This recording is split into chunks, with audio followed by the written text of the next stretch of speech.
नमस्कार बच्चों, आज हम एक बार फिर से धमाल मचाने के लिए आ गए हैं। और आज हम लोग करने वाले हैं 2024 के लिए बहुत ही इंपॉर्टेंट क्वेश्चन। जो आज का सेशन होगा आपके लिए बहुत ही मजेदार होने वाले हैं। और आज हम लोग करने वाले हैं वास्तविक संख्या के जितने भी इंपॉर्टेंट वस्तुनिष्ठ प्रश्न, उन सारी प्रश्नों के आसानी से समझने का प्रयास करेंगे। ठीक है, तो आज के क्लास में हम लोग बात करने वाले हैं कि वास्तविक संख्या से कितने प्रश्न आते हैं और कौन किस किस प्रकार के प्रश्न आते हैं। तो वास्तविक संख्या से सबसे पहले आपको बता दें कि आपको पता होना चाहिए कि प्राकृतिक संख्या क्या होती है। यहाँ से क्वेश्चन आपको बनते हैं। आपको पता होना चाहिए कि पूर्ण संख्या क्या होता है। यहाँ से भी क्वेश्चन बनते हैं। क्या बनते हैं हम अभी बात करने वाले हैं। तीसरा, आपको पता होना चाहिए कि सम संख्या क्या होता है। चौथा क्या पता होना चाहिए, तो चौथा पता होना चाहिए आपको कि विषम संख्या क्या होता है। पांचवा पता होना चाहिए आपको कि परिमेय संख्या क्या होता है। और छठा पता होना चाहिए आपको कि अपरिमेय संख्या क्या होता है। इसी पे बेस्ड है आज का क्लास। और सातवां आपको पता होना चाहिए कि अभाज्य संख्या क्या होता है। अभाज्य संख्या क्या होता है।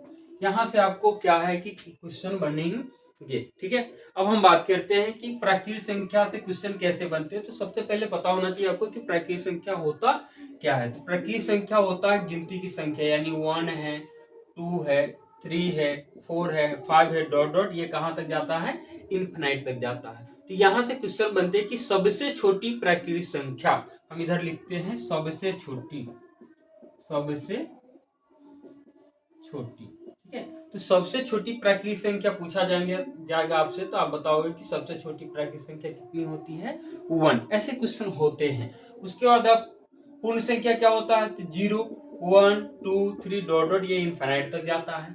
तो ऐसे भी क्वेश्चन होते हैं, निम्न में से सबसे छोटी पूर्ण संख्या कौन सी है। तो आप बताएंगे कि सर सबसे छोटी पूर्ण संख्या 0 होता है। उसी तरह से सम संख्या, सम संख्या वह संख्या जो 2 से पूर्णतः विभाजित हो जाए उसको सम संख्या कहते हैं। जैसे कि 2 हो गया, 4 हो गया, 6 हो गया, 8 हो गया, 10 हो गया, 12 हो गया, डॉट डॉट। ये सारी संख्याओं को हम 2 से भाग दे सकते हैं और पूरा पूरा काट सकते हैं। तो सबसे छोटी अगर पूछे आपसे कि सम संख्या क्या होती है, तो आप बताओगे कि 2। उसी प्रकार से विषम संख्या, तो विषम संख्या क्या होता है, तो जो 2 से भाग देने पे पूरा पूरा विभाजित नहीं होता है उसको हम लोग कहते हैं विषम संख्या। क्या कहते हैं बाबू, विषम संख्या कहते हैं। ये भी इनफिनाइट तक जाता है। तो यहाँ से भी क्वेश्चन बनते हैं कि सबसे छोटी विषम संख्या कौन सी है। तो सबसे छोटी विषम संख्या कितनी है, 1 है। उसके बाद अभाज्य संख्या की बात कर ले, तो अभाज्य संख्या से क्वेश्चन भी बनते हैं। तो अभाज्य संख्या क्या होता है, तो वो ऐसा संख्या जिसका गुणनखंड करे तो 2 ही मिलना चाहिए, एक जितना है उतना ही मिलना चाहिए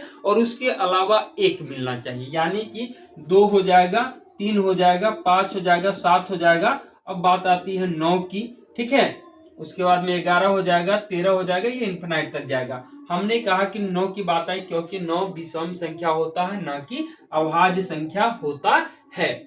ठीक है, तो यहाँ से क्वेश्चन बनते हैं। तो सबसे पहले तो आपको बता दें कि अभाज्य संख्या होता कैसा है। तो इसमें जितनी संख्याएं हैं, जैसे 2 है, इसको भाग देंगे आप तो 2 और 1 आएगा। 3 है, 3 को भाग देंगे आप तो 3 और 1 आएगा। 5 है, 5 को भाग देंगे आप तो 5 और 1 आएगा।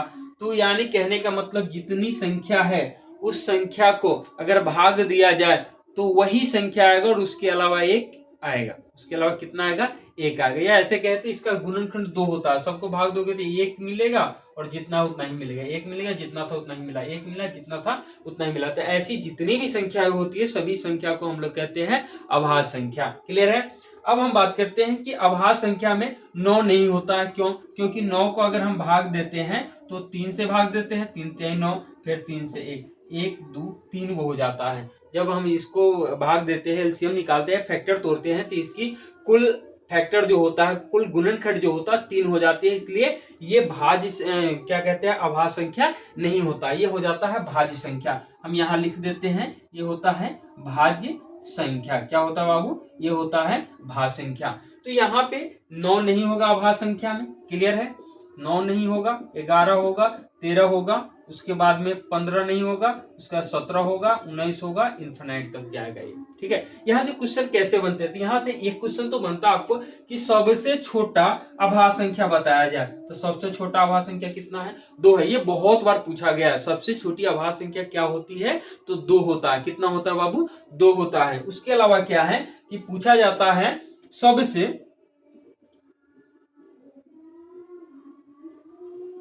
पूछा जाता है कि सम अभाज्य संख्या बताया जाए। सम अभाज्य संख्या निम्न में कौन है? हम निम्न में कौन है? ऑप्शन दिया रहे कि सम अभाज्य संख्या निम्न में कौन है? 5 है, 11 है, 19 है और यहाँ पे हो गया 2 है। यानी ए हो गया, ऑप्शन बी हो गया, सी हो गया, ऑप्शन डी हो गया। तो इसमें आपसे पूछा गया है कि सम अभाज्य संख्या, तो सम अभाज्य संख्या एक ही होता है और सबसे छोटी संख्या भी अभाज्य में वही होता है। 2 जो होता है, ऑप्शन डी हो जाएगा, 2 जो होता है ये सम अभाज्य संख्या है। ये क्या है बाबू? सम अभाज्य संख्या 2 है। अभाज्य संख्या में एक ऐसी संख्या 2 है जो अभाज्य है। 2 के अलावा जितनी भी संख्या होती है अभाज्य संख्या में, वो सारी संख्या विषम संख्या होती है। ध्यान देंगे आप। अभाज्य संख्या में प्रथम कहे तो प्रथम अभाज्य संख्या कौन होगा? तो 2 ही होगा। सम अभाज्य संख्या कौन होगा? तो 2 ही होगा। सबसे छोटी अभाज्य संख्या कौन होगा? तो 2 ही होगा। हेलो मोटो। तो हमें पता चल गया कि सबसे छोटी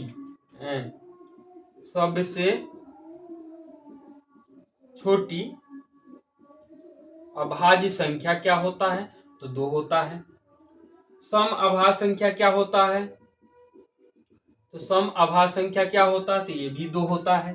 ठीक है, तो हमें पता चल गया। और ये बार बार पूछा जाता है कि निम्न में से कौन सम अभाज्य संख्या है, और ऑप्शन इस तरह से दिया रहेगा। अब हम लोग बात कर लेंगे आगे के क्वेश्चन पे। तो आगे के क्वेश्चन पे बात कर ले हम लोग। तो आगे हम बात कर लेते हैं, थोड़ा सा स्पेस बना ले हम।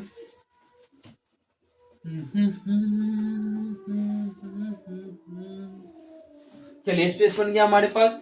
भाज्य संख्या क्या होता है? तो भाज्य संख्या 4 होता है, 6 होता है, 8 होता है, 9 होता है, 10 होता है, 12 होता है, डॉट डॉट ये भी जाता है इन्फिनाइट तक।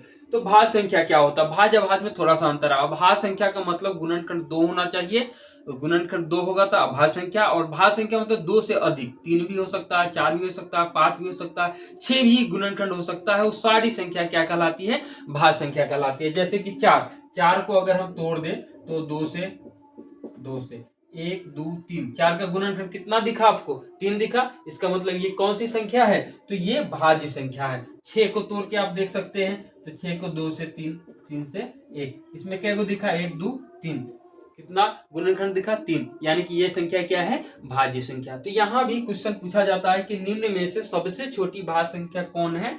तो आप बोलेंगे कि सर सबसे छोटी भाज्य संख्या 4 होती है। सबसे छोटी भाज्य संख्या कितनी होती है? तो 4 होती है। ठीक है, अब आगे हम लोग बात कर लेते हैं परिमेय की। किसकी बात करेंगे हम लोग? परिमेय की और अपरिमेय संख्याओं की बात हम लोग करेंगे। यहाँ से भी ऑब्जेक्टिव क्वेश्चन बनते हैं। आज हम लोग ऑब्जेक्टिव सेशन देखने वाले हैं। जो वास्तविक संख्या से ऑब्जेक्टिव क्वेश्चन जितने आते हैं, सारे क्वेश्चन इस वीडियो के बाद आप चुटकी में बना देंगे।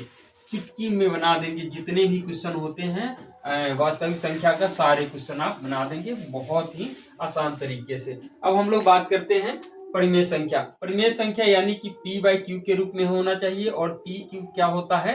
ये पूर्णांक होता है। क्या होता है बाबू? p/q पूर्णांक होता है।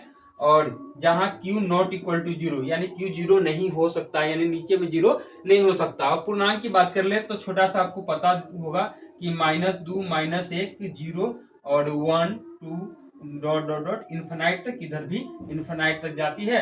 और ये सारी संख्या क्या कहलाती है? ये पूर्णांक कहलाती है। क्या कहलाता है बाबू? पूर्णांक कहलाता है। यानी कहने का मतलब p/q के रूप में हम किसी को रख दे, अगर 0 रख दे तो नीचे 1 छुपा होता है, ये p/q के रूप में हो गया। और 0 और 1 भी मिल गया, 0 और 1 मिल गया इसमें, यानी कि p और q पूर्णांक हो गया। इसलिए क्या है? परिमेय संख्या है। क्लियर है? उसके अलावा कुछ भी रख दो, -1 रख दो, नीचे 7 रख दो, आगे बढ़ोगे तो आपको 7 दिखेगा, ये भी क्या है? परिमेय संख्या है। तो आपसे पूछा जाता है वास्तविक संख्या में कि निम्न में से कौन परिमेय संख्या है और निम्न में से कौन अपरिमेय संख्या है। निम्न में से कौन अपरिमेय संख्या नहीं है, इस तरह से घुमा के क्वेश्चन पूछे जाते हैं। तो उसको हम लोग क्लियर करने वाले हैं।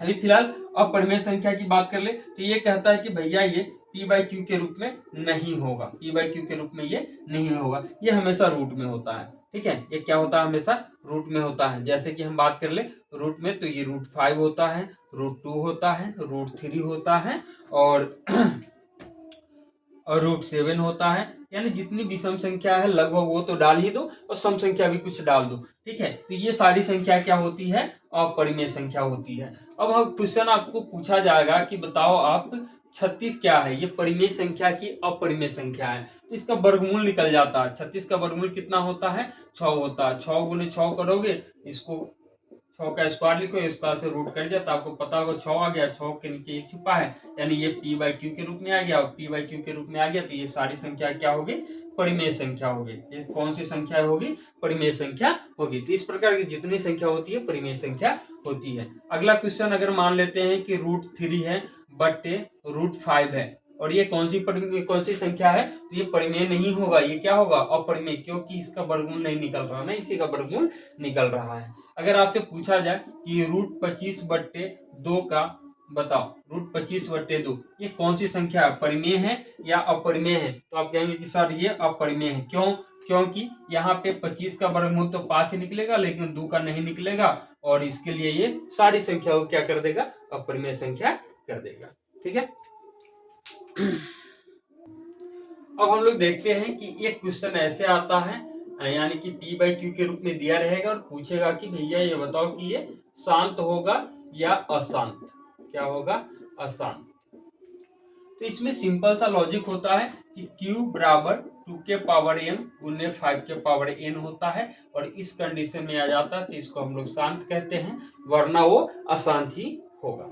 अब हम लोग बात करते हैं कि मान लो एक क्वेश्चन दिया हुआ है कि 2/5 कौन सी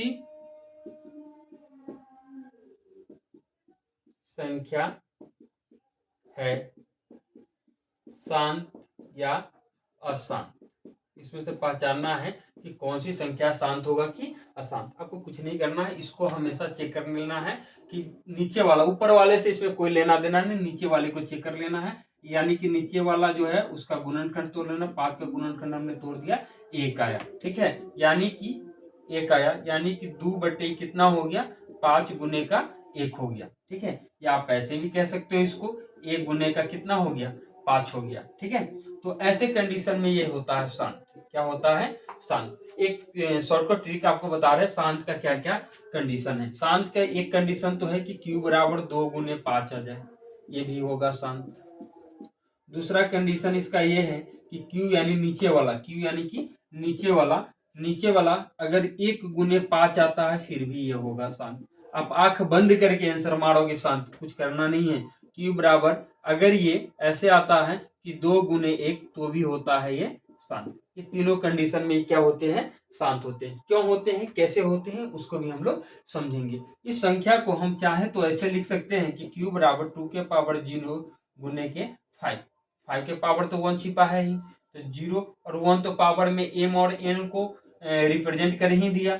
अब आपको पता होना चाहिए कि किसी भी संख्या के ऊपर में पावर में 0 होता है तो उसका मान 1 होता है, इसलिए 2 के पावर 0 की जगह हम 1 रख सकते हैं और 1 की जगह इतना रख सकते हैं। तो ऐसे कंडीशन में ये हो जाता है शांत। क्या होता है, शांत। उसी तरह से इसको भी हम लिख सकते हैं q बराबर 2 गुने 5 के पावर 1 की जगह 5 के पावर 0, क्योंकि किसी भी संख्या के पावर 0 है इसका मान 1 होता है तो 1 को हम ऐसे भी लिख सकते हैं। और इस कंडीशन में क्या होता है, तो आप कहोगे कि सर इस कंडीशन में भी शांत होता है। ठीक है, अशांत के लिए कुछ नहीं करना। अशांत के लिए आपको देख लेना है, जैसे कि हमने मान लिया 3/27, हमने मान लिया 3/27, काटोगे भी तो 3 एकम 3, 3 नमा 27, 9 का फैक्टर अगर हम लोग तोड़ते हैं तो 3 तिहाई 9, 3 तिहाई 9। इसमें क्या आया हमारे पास, तो इसमें हमें ना तो 2 मिला ना ही 5 मिला। ठीक है, 3 आ गया, इसका मतलब ये क्या हो जाएगा, अशांत। यानी 2 और 5 के अलावा कुछ मिलता है तो हर हाल में क्या हो जाएगा,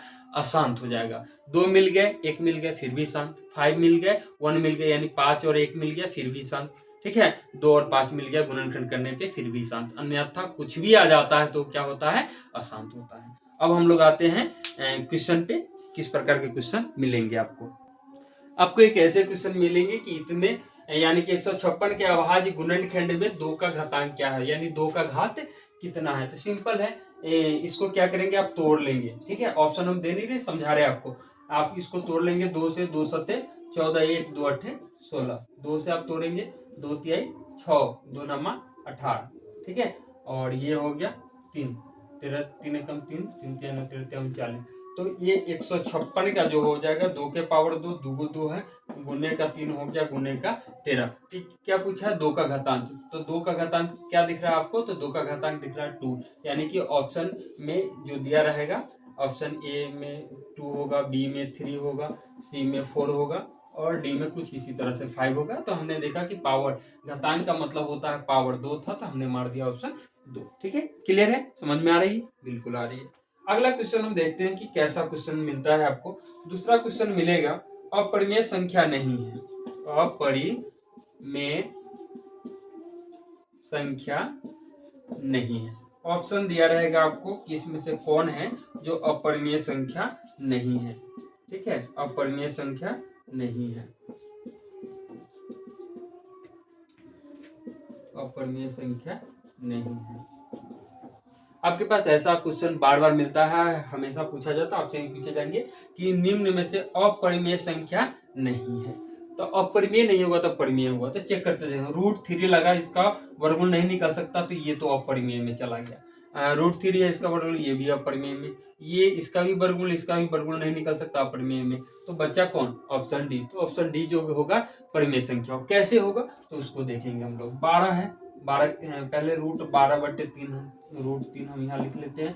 12 का अगर आप एलसीएम लेते हैं तो 2 से 6 हो जाता है, 2 से 3 हो जाता है, यानी 2 के बदले 1 लिखते हैं, जो अकेला बच जाता है उस पर रूट लगा देते हैं, तो ये हो गया 2√3/√3। √3 से √3 कट गया, 2/1, और ये p/q के रूप में आपको दिख रहा है, इसलिए क्या है, परिमेय संख्या, सॉरी अपरिमेय संख्या यह नहीं है। क्या है, ये है परिमेय संख्या। क्या है, परिमेय संख्या। ठीक है, क्वेश्चन ने कहा कि निम्न में से कौन है जो परिमेय संख्या नहीं है, तो ये तीनों तो परिमेय संख्या है, तो ये जो है परिमेय संख्या, अपरिमेय संख्या नहीं, ये क्या है, परिमेय संख्या है। नेक्स्ट क्वेश्चन हम देखते हैं।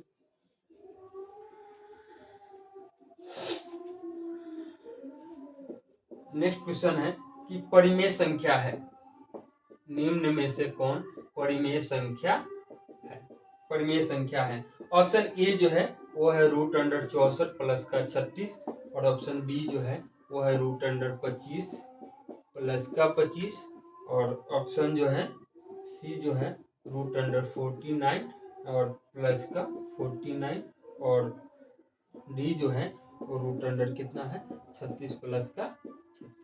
ठीक है, इसमें से परिमेय संख्या आपको चूज करना है।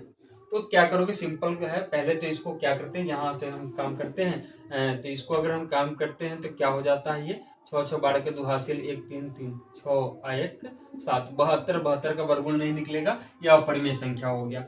9 9 18 का 88, 1 4 4 8 1 9, 98 का वर्गमूल नहीं निकलेगा, ये अपरिमेय संख्या हो गया। इसको करेंगे तो 25 25 50 हो गया, ये भी अपरिमेय संख्या हो गया। अगर इसको करते हैं तो आप देख लीजिए, ये हो जाएगा 6 4 10 के 0 हासिल 1 6 3 9 1 10, 100 हो गया, 100 का वर्गमूल 10 निकला, 10/1 हो गया, तो ये क्या हो गया, परिमेय संख्या, क्योंकि ये p/q के रूप में आ गया। क्लियर है, बिल्कुल क्लियर होगा। ठीक है, अब हम लोग देखेंगे नेक्स्ट क्वेश्चन। नेक्स्ट क्वेश्चन हमारे पास है, उसको अब हम लोग देखेंगे। नेक्स्ट क्वेश्चन क्या है हमारे पास, ये क्वेश्चन बहुत बार पूछा जाता है। नेक्स्ट क्वेश्चन है कि 2 धन पूर्णांकों ए और बी के लिए मौसा ए बी गुने लसा ए बी बट्टे ए बी बराबर है, ऑप्शन दिया है 1 2 0, और डी में है a प्लस का b। तो ये तो बहुत आसान है, इसमें कुछ करना ही नहीं है। आपको पता होगा कि एक फार्मूला होता है, कि पहली संख्या गुने दूसरी संख्या बराबर मासा, ठीक है, ए बी, जो पहली दूसरी, ए यानी पहली संख्या, बी यानी दूसरी संख्या, उसका जो मौसा होता है और उसी संख्या का लसा होता है, ए बी यानी कि पहली दूसरी संख्या का लसा होता है, ठीक है। तो ये हम लोग जानते हैं कि पहली संख्या गुने दूसरी संख्या बराबर मौसा गुने लसा, उसी संख्या का, ठीक है। तो अगर हम बात कर ले कि ये ए है, ये क्या है, ए है, और ये क्या है, बी है, ठीक है। तो अगर हम बात कर ले तो यहाँ पे हम मान ले 1 इंटू, ठीक है, ऐसे मान ले, इस संख्या पहली संख्या को ए मान लिया, दूसरी संख्या को हमने बी मान लिया, और ये दोनों का मसा जो है, ठीक है, ए और बी, ए बी यानी इसी संख्या का मसा और गुने इसी संख्या का लसा, इसी संख्या का बाबू लसा। तो एक बात बताओ, इस संख्या में क्या 1 से गुना नहीं हो रहा? तो आप कहोगे सर 1 से तो गुना हो ही रहा। तो 1 से अगर हम गुना करें, 1 से हो रहा है, ऑटोमेटिक है, दिखता नहीं, छुपा होता है। तो 1 से गुना कर रहे हैं तो 1 बराबर क्या हम लिख सकते हैं, मौसा और एक बी यानी कि गुने लौसा जो है वही लिखते हैं, ए बी का लौसा, ठीक है, बट्टे ये गुना में था और ये यहाँ आ गया ए गुने बी यानी कि भाग में, तो यहाँ बचा कितना 1, तो यानी कि ऑप्शन ए हो जाएगा, ये 1 के बराबर होता है। बस सिंपल सा क्वेश्चन था, ठीक है। अगला क्वेश्चन है हमारे पास कि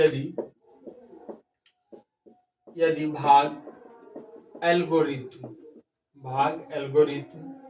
ए बराबर बी क्यू प्लस आर में ए बराबर 72 है और क्यू बराबर 8 है, क्यू बराबर 8 तथा आर बराबर 0 हो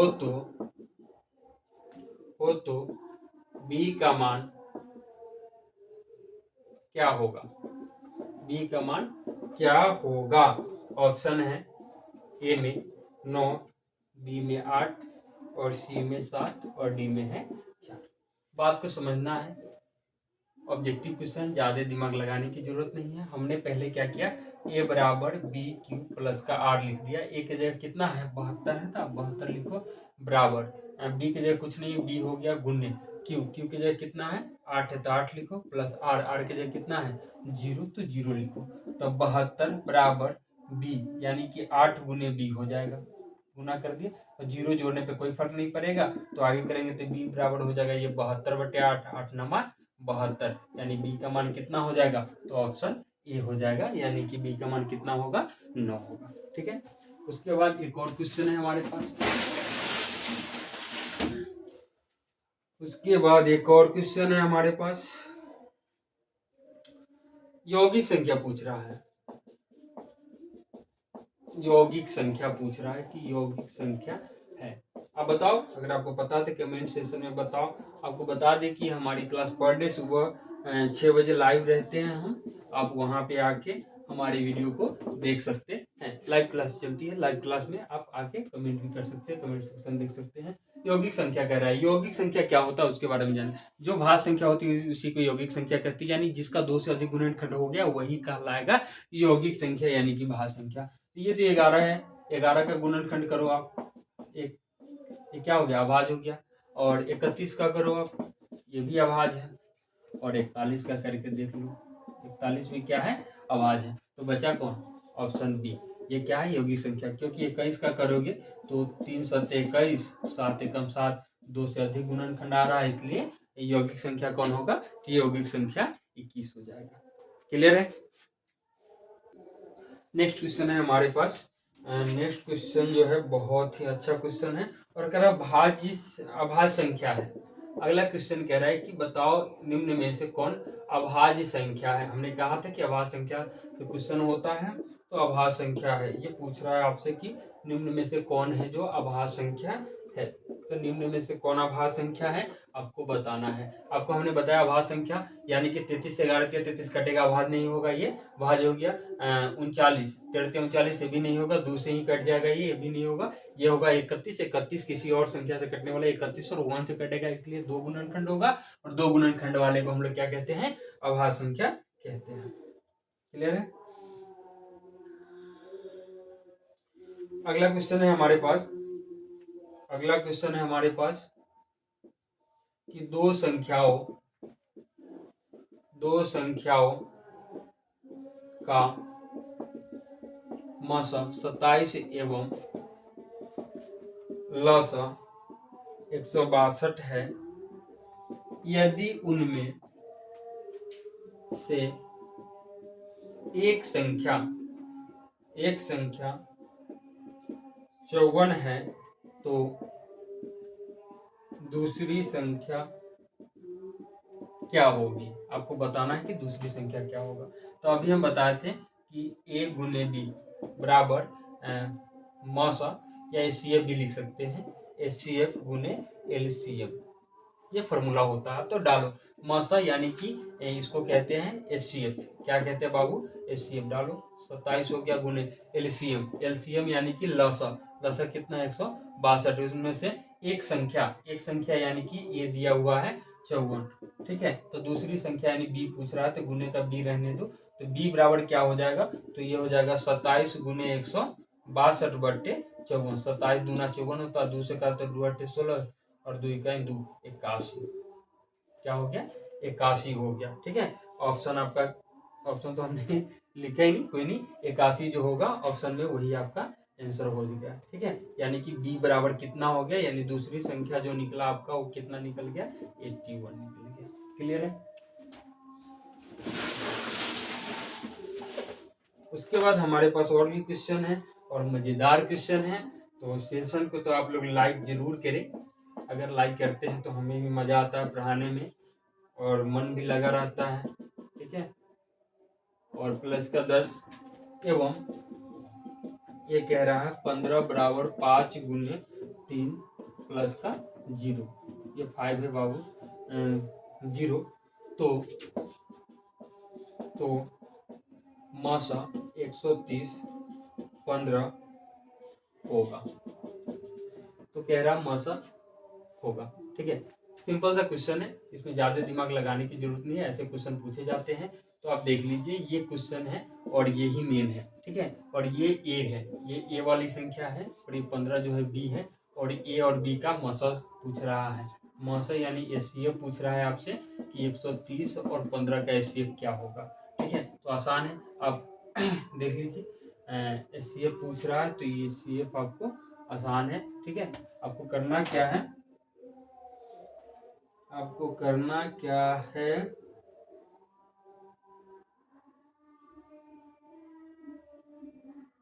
आपको करना क्या है, इस पे ध्यान नहीं देना। ये क्या है इससे कोई मतलब आपको नहीं होना चाहिए। आपको क्या करना है, 130 और 15 का एलसीएम निकाल लेना है। 130 का अगर निकालते हो तो 2 से कट जाएगा, 6 दूना 12, 2 पंचे 10। अब 5 से काटो, 5 के 5, 5 15, यानी कि ये हो गया 2 गुने 5 गुने का 13 हो गया। और इसका करें 15 का, तो 15 का करो तो 3 5 15, यानी कि 3 गुने 5 हो गया। तो मसा एचसीएफ जो होता है क्या होता है, जो दोनों में होगा वही होता है। तो दोनों में 5 है तो ये एचसीएफ क्या हो जाएगा, एचसीएफ हो जाएगा 5, ठीक है। समझ आ रहा है? अगला क्वेश्चन हमारे पास, अगला क्वेश्चन है हमारे पास और वो है √81/2। एक परिमेय संख्या है और परिमेय संख्या है, ऑप्शन हम लिखते हैं। ये कह रहा है परिमेय है, बी में कह रहा है अपरिमेय है और सी ऑप्शन में कह रहा है पूर्णांक। तो ये आपको दिख रहा है, ये परिमेय संख्या है। क्या है? परिमेय संख्या है, क्योंकि 81 का रूट निकालोगे स्क्वायर रूट यानी कि वर्गमूल तो 9 हो जाएगा, इसका 2 हो जाएगा, 9/2 हो गया, यानी कि P by Q. P by Q को क्या कहते हैं हम लोग? परिमेय संख्या कहते हैं, ठीक।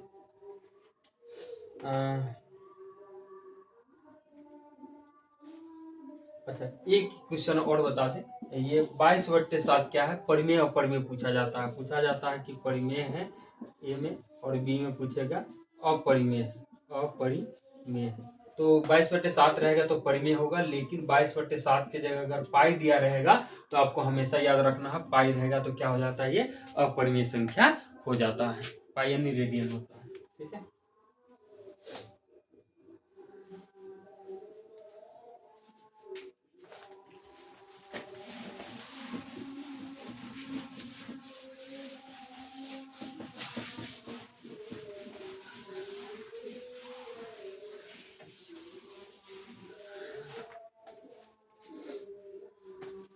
अच्छा, एक सुंदर सा क्वेश्चन मिल गया हमें और 22 में पूछा हुआ है छोटी प्राकृत संख्या।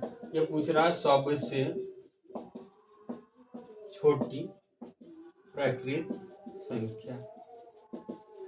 अब बताओ आप, हमने बताया तो था कि आपसे पूछा जाएगा छोटी प्राकृत संख्या, बड़ी प्राकृत संख्या, इस तरह से अभाज्य संख्या, सम संख्या आपसे पूछा जाएगा, तो आप बताओ। हमने अभी तो आपको बताया था सबसे छोटी प्राकृत संख्या क्या होती है, 1 होता है, सिंपल है। एक और अच्छा सा क्वेश्चन मिल गया हमें, वो है महत्तम समापवर्तक, यानी कि मौसा कहते हैं इसी को, और इसी को एलसीएम भी कहते हैं, यानी कि लसक कहते हैं, गुने लघुत्तम समापवर्तक बी क्यू बराबर है। ऑप्शन है पी गुने क्यू, ऑप्शन बी है पी बाई क्यू, और सी है पी स्क्वायर क्यू स्क्वायर, और डी जो है क्यू बटे पी है।